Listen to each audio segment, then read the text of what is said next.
नमस्कार, मैं हूं आपके साथ अनुष्का और आप देख रहे हैं लल्लू लाल न्यूज। पाकिस्तान में शिया और सुन्नी मुसलमानों के बीच हिंसा का सिलसिला थमने का नाम नहीं ले रहा है। आतंकवाद और आर्थिक संकट से जूझ रहे पाकिस्तान में अब तक इस संघर्ष में 150 लोगों की जान जा चुकी। हालात इतने बिगड़ चुके हैं कि दोनों समुदायों के नेताओं के बीच एक बैठक आयोजित की गई, जिसमें 7 दिनों के लिए सीज फायर का निर्णय लिया गया।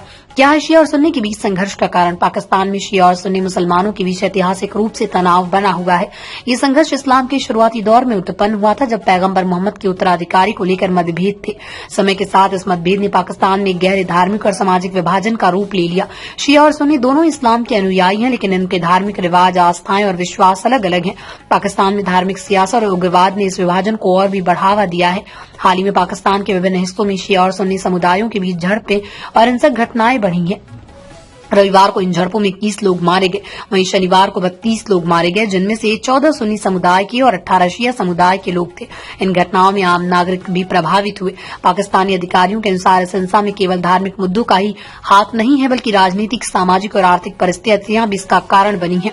हिंसा की बढ़ती लहर को देखते हुए शिया और सुन्नी समुदाय के नेताओं के बीच बैठक आयोजित की गई। इस बैठक में दोनों पक्षों ने 7 दिनों के लिए सीज फायर का पालन करने का निर्णय लिया। हालांकि ये एक सकारात्मक कदम माना जा रहा है, लेकिन सवाल ये है कि क्या ये संघर्ष का स्थायी समाधान होगा। पाकिस्तान में शिया और सुन्नी समुदाय के बीच बढ़ती हिंसा ने न केवल आम जनता को परेशान किया, बल्कि देश की आर्थिक और सामाजिक हालात को भी गंभीर रूप से प्रभावित किया है। पाकिस्तान पहले ही आतंकवाद और राजनीतिक अस्थिरता से जूझ रहा है। हिंसा के कारण न केवल निर्दोष लोगों की जान जा रही, बल्कि इससे पाकिस्तान की छवि भी दुनिया भर में प्रभावित हो रही है। इसके अलावा इस संघर्ष ने देश में धर्मनिरपेक्षता और मानवाधिकार के मुद्दों को भी उठाया, जिससे अंतर्राष्ट्रीय समुदाय की ओर से चिंता व्यक्त की जा रही है। पाकिस्तान में शिया सुन्नी हिंसा का समाधान आसान नहीं, इसलिए न केवल राजनीतिक इच्छा शक्ति की आवश्यकता है, बल्कि धार्मिक और सामाजिक समझौते की भी जरूरत है। हालांकि पाकिस्तान की सरकार और धार्मिक नेताओं को ये समझना होगा कि हिंसा और नफरत का रास्ता कभी भी शांति की ओर नहीं ले जाता।